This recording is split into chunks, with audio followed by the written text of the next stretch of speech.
अर्थानं या अमंगळ जगामध्ये जर बघितलं, बारकाईने आपण जर विचार केला, तर आपल्या हिंदू धर्मामध्ये सर्वात पवित्र असं काय असेल तर ती गाय आहे महाराज. काय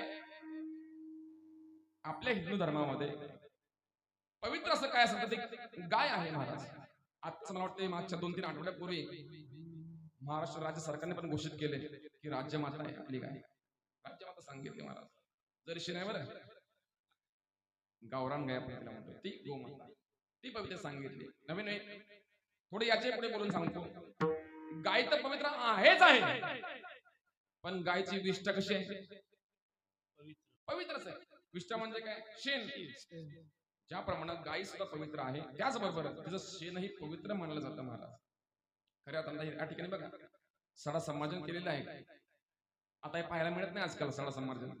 जुन्या काळी ज्या काही महिला होत्या त्या महिला सकाळी लवकर उठायच्या, रात्रीच त्या शेण सगळं गोळा करून सकाळ सकाळ सारून घ्यायच्या.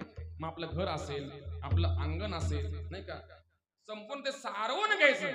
आणि मग सारल्यानंतर महाराज काय पवित्रपणा त्या घरामध्ये असायचा, पवित्र होतं महाराज. आता ते शेण दुर्लभ झालं. गाईच पाहायला मिळत नाही आता गावरांमध्ये, नाही का. गाईच ही दुर्लभ झाली आणि शेणही दुर्लभ झालं. का? कारण त्यांची जागा आता फरशांनी घेतली. कोणी घेतली? फरशांनी घेतली. नवे नवे आता एवढं महाराज त्या फरशांना डिमांड आलंय महाराज. गावात चांगली फरशी नाही मिळत, लोक तालुक्याला जातात. तालुक्यात नाही चांगली मिळली, जिल्ह्याला जातात. जिल्ह्याला चांगली नाही मिळली, राज्यभर फिरतात. काही काहीने मामा गुजरातून फरशा मागवल्या. गुजरातून म्हणतो तिकडे चांगल्या फरशा मिळतात म्हणून गुजरातला.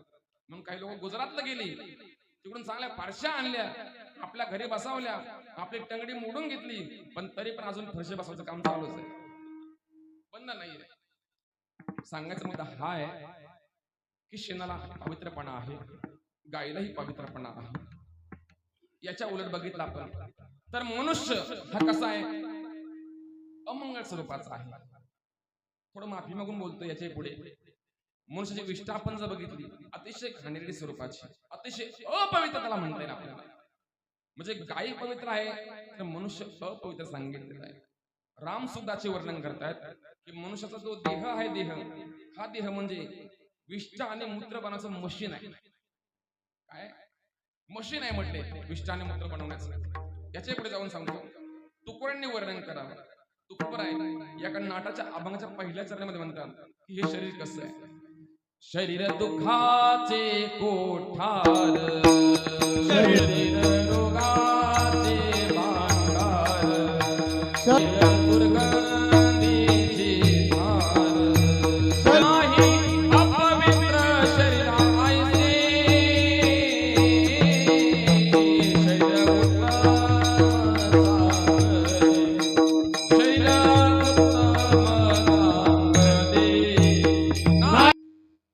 शरीर दुःखाचे कोठार.